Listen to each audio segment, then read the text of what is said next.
Do I have to talk about emotions? Can I not just sit here in peaceful, loving presence? No. No, you have to make a video about them because in spiritual communities, we're all about embracing all of our emotions, the good with the bad. Okay, fine. Yeah, you're right. Because beyond all of the metaphysical stuff about how we're actually a spirit that's having a human experience and all that fun stuff, the most important thing is consciousness itself. And what comes with consciousness? Thoughts, emotions. You can't avoid them.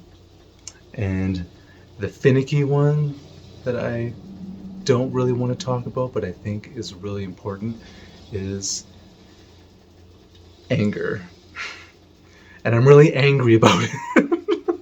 No, I'm kidding. So I've heard a couple people bring up anger in a number of videos, whether it's the person in the video talking about it or people in the comments. And there's always an implication that there's other spiritual people who are undermining anger, and they act like it's something that you should never experience or express at all. Like, no, I'm spiritually evolved, I'm enlightened, and I never get angry about anything. I'd kind of like to know who these people are. They never mention exactly who it is. I've never heard anyone suggest that anger is some kind of emotion that you should just be completely over at some point. Like you're so enlightened that you never get mad about anything. Even the Buddhist videos will let you know that, yeah, sometimes anger will rise and it'll fall. The idea is to not get completely lost in it. And I agree with that. But when you're doing your inner work and you're examining every facet of yourself, anger is something that does come up. We all have a relationship with that emotion. Whether we're currently angry about something or we've had just various times in our life where we're pissed off about something or at somebody, it happens. We all go through it. But there's one thing that I feel gets kind of swept under the rug.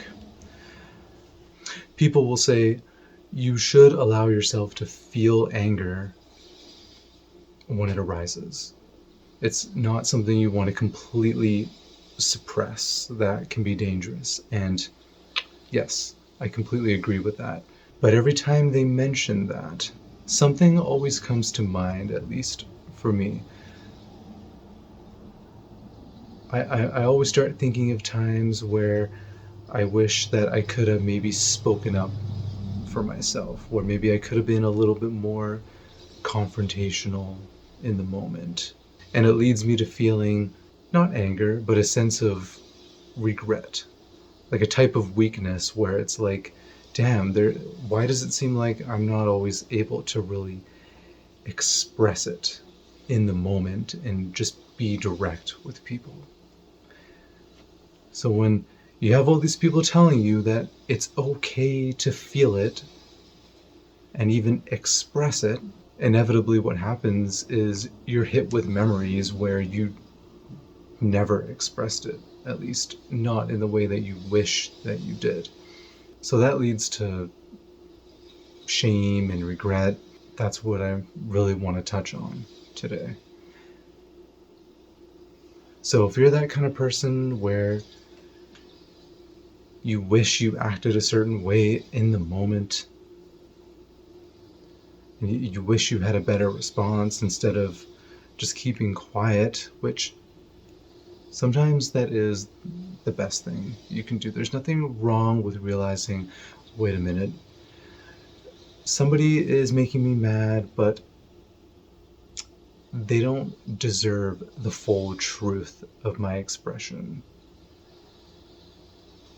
Let me say that again. They don't deserve the entirety, the totality of my truth in that moment.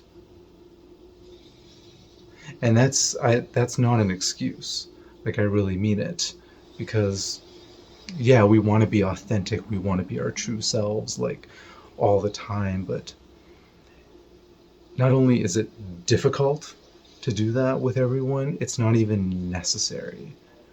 You know, it's, if anything, it's better to just be a certain level of who you are with people. So you should always be authentic, but you know, maybe it's authentic, but it's like down here, like a 4 or 5 out of 10 with someone that you work with, for example, that kind of thing. Yeah, to be a little bit more specific, something that happened with me, and I'm saying with me, not to me, because this was like a nothing situation. But when I was in line at a grocery store, um, I think it was me waiting behind somebody else. I still had everything in my basket, and somebody else lined up behind me. And then another till opened up, and the cashier basically just said to the both of us in general, I guess, that, hey, I'm open over here if you want me to help you. Um, and then a cashier opened up another till, and right away, the person behind me just zoomed over to that till. No consideration for the fact that I'm clearly next in line. I don't even have anything on a conveyor belt. So, you know, part of me right away was like, okay, that's kind of inconsiderate. You know, I personally would be like, hey, you were next. Maybe you should go over there. And for a few minutes, I was thinking, I really should have been like, hey, thanks, by the way, for cutting me off. That was real considerate of you, you know, give her a little sarcasm. Although, looking back on it, the best thing that you would maybe say in that moment is something along the lines of, hey, I don't mind if you go ahead of me, but just so you know, I was next in line. Just to kind of let them know, like, hey, it's fine. It's not that big of a deal, because it wasn't. In fact, I was probably just going to be like, yeah, go for it. I don't really care. Um, but until I got home, I just kept kind of ruminating on that, like wishing I did something, and kind of stood up for myself a little bit instead of just being quiet about it. And that's when I realized, oh, I'm feeling a certain level of shame for the way that I either act or don't act. And this is one of those examples where you're expressing a type of anger. Not an angry outburst where you start yelling and screaming and slapping somebody, not like that.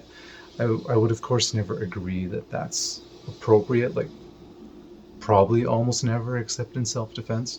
No, no, no. Anger is one of those things where, and this is why it's a tricky emotion, where you have to kind of organize it, you know? Dress it up in its best outfit, organize itself, and then be direct and say what needs to be said, even if it makes somebody else a little bit uncomfortable. And it's just not always easy to do. And the thing that really hit me was, you know what? The reason I end up choosing to not always be confrontational is because the truth is, as much as I want to believe that I'm fearless and powerful, I'm still a soul. Like, yes, I am a soul, but I'm experiencing life in a fragile body with all these other people also in fragile bodies. And people can be kind of scary sometimes. You might have noticed that in the world. People can be frightening. We really don't always know how people are going to act. Like, I might say something that to me seems kind of harmless, just letting somebody know that I was next in line, but they might completely lose their cool. I don't really know that. I mean, maybe in the future I'll just do it anyways to see what happens, but like, that's just the honest truth. People are kind of scary, and there's nothing to be ashamed of when you prefer to just step back, and not really saying anything to someone. You don't, for one thing, you don't know how they're going to act, and you don't even know what they're going through. I mean, well, for one thing, I think she had flowers with her. She might have been buying flowers for someone close to her that just died. I don't know. She might be really going through it, and here I am, I just finished work, things are fine. I don't need to make anyone feel bad because they cut me off. Like, it may not have been malicious at all. They probably were just like, yep, okay, till's open, I'm just gonna go over there. Maybe they even thought to themselves, ah, I kind of cut that person off. But it's over now, can't really do anything about it. um, or maybe it was malicious and they're like, I went ahead of that person. I hope they feel like shit.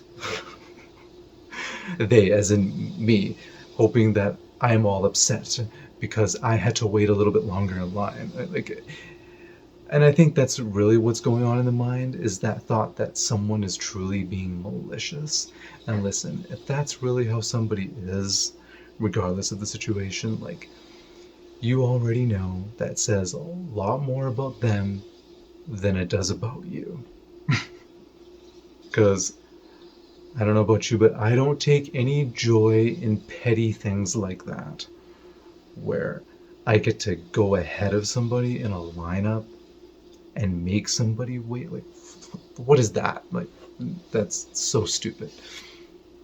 And in fact, I think it might have been the next day, me and this other person, we basically approached the till at the same time. I'm not even sure if it was her or me, but she told me, yeah, you go ahead. But then I looked behind and I was like, you have one thing, you go ahead of me. So even after what I went through, that awful experience, even after that, I'm like, you know what? I would still rather someone go ahead of me if they have one thing. I am not concerned with pride when it comes to where I'm lined up in the supermarket. It's not that big of a deal. Although with me going through the story, you're probably like, clearly it bothers you. That's why you're talking about it. Ha ha ha ha. But like, no, it's not that I'm still bothered. It's just, this is where I had that epiphany where I'm like, hey, I can still love that part of myself that doesn't always choose to express anger in the moment when I wish that I did. You know, that fragile part of myself that's a little bit scared of people. That is something that we all have to love about ourselves. Anyway, I mean, that's my example. Clearly, it's going to be different for everybody. And this is where I encourage people to really, truly dig into themselves and try to figure out what it is they feel ashamed of. And that's probably not going to be easy, because whatever it is, if you haven't figured it out right now, you're in denial. No, I'm not. I don't deny anything. I love everything about myself. Well, okay. Maybe you do. Maybe you've done all of the inner work. You've healed the inner child. And okay, good for you. Good for you. But like, always stop and think, maybe there's something else I haven't quite figured out yet. Because just when you think you have it all figured out, there's one other little detail, one other aspect of the self that you haven't unraveled. And I'm sure there's other aspects of myself right now. And I haven't even gone into the way that I unraveled anger with myself. I haven't even talked about that. And I suppose I can go into that. Like, for me, I'd say for pretty much my entire life, it has been almost downright impossible for me to snap at someone in rage. Like, it just doesn't happen ever, because I can't bear to treat somebody like that, even when they're not being very nice to me. Like, if I'm pushed far enough, I'll snap, and I have before, so it's not like I've never done it. I've done it to my mom. I've even done it to customers at work. It's just don't tell the store manager I've snapped at people. Shh.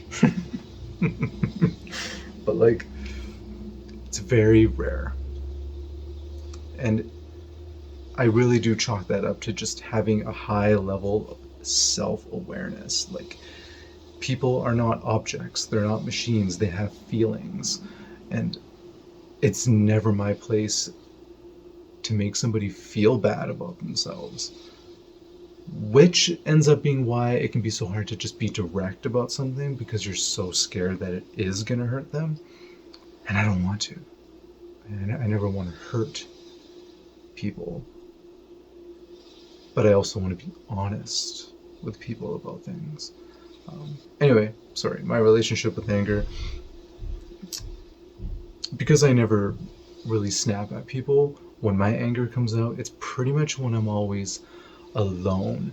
And it's something like the computer not working properly, or I misplace something. Oh, don't even get me started on that. When I can't find something that I use all the time, and it should be like in either on the frickin' table, on the coffee table, or on the bed, and it's not there, and I'm just like, where the hell is it? It's like nowhere to be found. I've looked everywhere. This makes no sense. Like, that's where the rage comes out.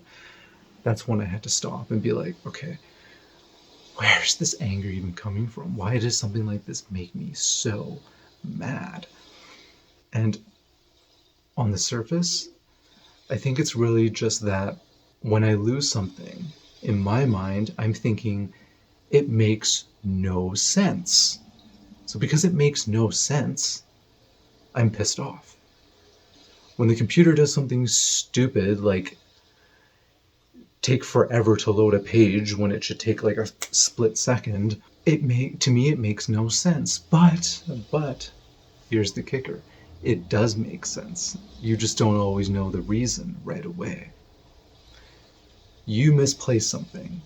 That object, it does exist somewhere because you put it there. The computer, it's doing the best it can, even when it seems like it's doing really stupid things. It's a computer, just rage at it if you must, but understand it's doing the best it can. And the thing is, I think it goes even deeper than things not making sense.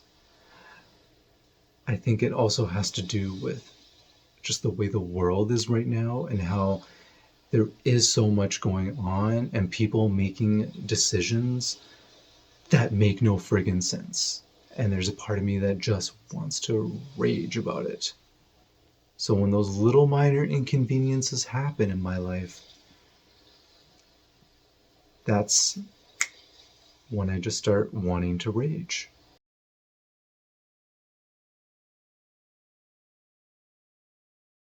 Now, the nice thing about that is because I have that inner knowing about where the rage is coming from, and it also probably has to do with not expressing it at people. So then it comes out at the poor inanimate objects in front of me. I don't yell at people, so I yell at my lost remote. Stuff like that. But because of that inner knowing, I've been finding the reactions are a lot softer. Like, they used to be so intense. There'd be times, and I hate to admit this, there'd be times where I would actually break things. Not things that were important, thankfully. I always had enough awareness to not like break my computer, but I'd break something. And I look back at that and I'm like, what the hell was I so mad about? Like, this was so stupid. It's just that chaotic rage that just feels so hard to contain sometimes. But now, now I feel more like a cat, where I have these reactions and then they just fall. And usually I can even just laugh about it. Be like, oh my gosh, here I go again, hiding stuff from myself. And yeah, I would say it's much better to just feel it, have a reaction in the moment, not towards a person, but just when you're on your own. Instead of being like, no, I'm all about love, calmness and peace all the time. And hey, don't get me wrong, I'm all about peace, calm, and tranquility. That is the highest frequency. That's what we want most of the time. That's why some of these people that might be getting referred to in YouTube videos who seem like they're always about love and peace and undermining anger, maybe it's not so much that they undermine it, but just that they overwhelm it. They're imbalanced in favor of peace, harmony, and tranquility, which is the way that you want it to be, right? You're not going to cut off anger completely. It's just we want to evolve to the higher states of emotions and feeling while still having a human experience. That's how I would describe it. If you hear crunching, my cat, who I don't know what her problem is, but doesn't seem to want to join me on the chair today, but whatever, it's fine. Peaceful vibes always. I don't care. I'm over it. It's all good. I never get angry. I'm always about just the highest level of calm at all times. Where the fuck is my phone? Fuck. Anyway, back to peace, calm, and tranquility. I actually scared her. I'm so sorry. Zara, come back. Zara. I'm sorry. Oh, here she comes. Hi. Hi. Okay.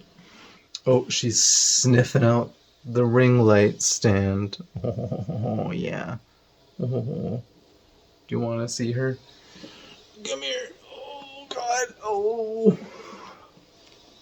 Here she is. Whee! she hates when I do that. She loves it, and she wants to go on the ground. Okay, I'm sorry. But anyway, those people who seem like they're all about love and light 24/7, I worry about those types of people if whenever anger arises, they quickly shove it down. That's dangerous. That's dangerous. Acknowledge anger, understand it, express it, feel it. This is so important. While at the same time, the whole point of this video is to not shame yourself when you've been finding that you're not able to express it for whatever reason. Whether you're feeling numb and wondering why there's no angry expressions that ever seem to come to the surface, or like me, you're just sometimes kind of scared of people. People are scary. You don't know how they're going to react. People have anger problems. Then again, when I talk about people, I'm also including myself. Even I have an anger problem because I don't always express it the way that I wish that I did. But that's okay, you know? It's okay. Whatever it is you feel shame about, love it anyway. Love that part of yourself. Know that you can do better in the future, but still just love yourself anyway. Love those fragile parts that you feel you don't really want to acknowledge. Like if you can relate to what I'm going through, maybe you're the kind of person where you need some time to compose yourself before you talk to someone again, to be direct with them. It's not always easy to say exactly what it is you want to say in the moment. The words don't always come to you. Perhaps the more you cultivate awareness, the more you meditate and you can drop into the stillness of your mind, the more you're able to do that, maybe the easier it is to express things in the right way in the moment. That said, I've still made and will probably continue to make a few mistakes along the way where maybe I just end up saying something that pushes somebody's buttons because instead of telling them why I'm bothered by what they're saying, I aim to make them feel the way that I feel. Right? You've heard the saying before, hurt people hurt people. Yes, that's exactly what we do a lot of the times. We just want the other person to also feel hurt. It's like a sick, twisted form of connecting with somebody through pain and anger. So the trick is to elevate that hurt, elevate the anger, and come to an understanding with somebody. They might not feel good about what you say, but hopefully they can understand it. And if it's impossible to come to an understanding with certain people, that's when you might have someone toxic in your life. But I'm not here to tell you why or when you should cut somebody out of your life. I'm going to refrain from talking about that, but that is a personal choice. That's something that you have to figure out. But anyway, if you made it this far, thank you for listening, and stop being ashamed of yourself.